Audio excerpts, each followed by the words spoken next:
함께 나눌 말씀은 예레미야 10장 17절부터 25절까지의 말씀입니다. 하나님은 자신의 백성을 심판하십니다. 우리가 계속해서 이야기했지만 도대체 하나님은 왜 자신의 백성을 심판하시는 것인가? 오늘 본문을 보면 그것은 그들이 그들의 죄를 알게 하기 위해서라고 말씀하고 계십니다.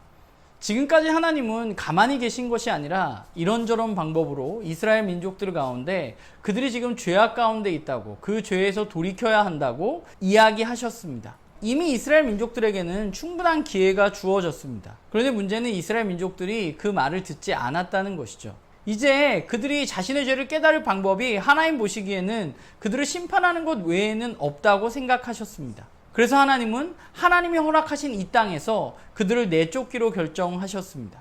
그들에게 아픔과 고통을 주어서 그들이 자신들의 죄를 깨닫도록 하나님은 하실 것입니다. 왜냐하면 이제 이 방법밖에 남지 않았기 때문입니다. 하나님의 이런 심판에 백성들의 탄식 소리가 들려옵니다. 이제 그들은 스스로 자신들이 회복이 불가능하다는 사실을 깨달았습니다. 이제 그들이 할 수 있는 것은 그야말로 탄식뿐입니다. 오늘 본문은 특별히 이스라엘 민족의 이렇게 된 이유에 대해서 지도자들의 책임을 이야기하고 있습니다. 하나님이 지도자들을 세우신 이유는 하나님의 백성을 하나님께로 잘 이끌어가기 위해서입니다. 그러나 그들이 그 일을 하지 않았고 하나님의 백성은 하나님께로 가까이 가는 것이 아니라 하나님이 싫어하시는 방향으로 죄악 가운데 빠지게 된 것이죠. 예레미야도 이 상황을 바라보고 있습니다. 예레미야가 이 일을 통해서 다시금 깨닫게 된 것은 무엇인가? 그것은 바로 사람이 자신의 운명을 스스로 어떻게 할 수 없다는 것입니다. 이 세상에서 자신의 운명을 스스로 결정지을 수 있는 사람은 사실 아무도 없습니다. 그런데 문제는 사람들이 오해하고 있다는 것이죠. 마치 자신들의 인생을 자신들이 좌지우지할 수 있는 것처럼 사람들은 생각합니다. 그러나 이것은 그야말로 헛된 소망일 뿐입니다. 애초부터 불가능한 것입니다. 왜냐하면 이 세상의 주인이 하나님이시기 때문에 그런 것이죠. 우리의 인생이 하나님께 달려있다는 사실, 그 사실을 깨닫는 것이 지혜이고 그 사실을 깨닫는 것이 우리에게 필요한 것입니다. 예레미야는 그것을 깨달았고 이제 그가 할 수 있는 것은 그저 하나님의 진노가 너그럽게 임할 수 있도록 하나님 앞에 간구하는 것이었습니다. 사람들은 오해하는 것 같아요. 자신의 인생을 자신들이 어떻게 할 수 있다고. 이스라엘 민족들도 그랬던 것 같습니다.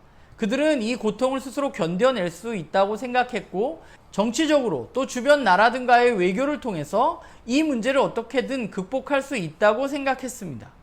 그러나 이것은 스스로 할 수 있는 일이 아닌 것이죠. 왜냐하면 하나님이 주관자 되시기 때문에 그렇습니다. 우리의 인생에 있어서 우리가 빨리 깨달아야 하는 것은 우리의 인생이 우리 스스로 우리의 마음대로 되지 않는다는 것입니다. 내 노력으로 어찌할 수 없는 일들이 우리의 인생 가운데는 너무 많이 일어납니다. 그런데 우리는 그것을 보고도 마치 내가 주인인 것처럼 행동하는 것이죠. 우리는 모든 것이 하나님께 달려있다는 사실을 깨달아야만 합니다.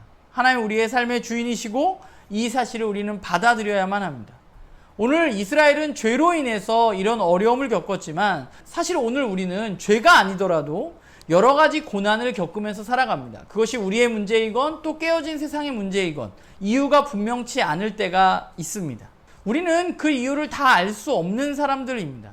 우리가 해야 할 것은 그 이유를 알려고 애쓰는 것이 아니라 오히려 하나님을 신뢰하고 하나님께 기도하는 것이죠. 이 상황 가운데 내가 하나님께 더 가까이 갈 수 있도록 하나님이 나와 함께 하실 수 있도록 그분을 의지하고 바라보는 것입니다. 우리가 하나님의 백성이라는 사실은 이 땅 가운데 내가 하고 싶은 일을 하나님을 통해서 이루는 것이 아니라 하나님의 뜻을 내 삶 가운데 이루어가는 것임을 우리는 기억하고 우리가 이 땅 가운데 하나님의 백성으로서의 삶을 살아가기를 주님의 이름으로 부탁을 드립니다.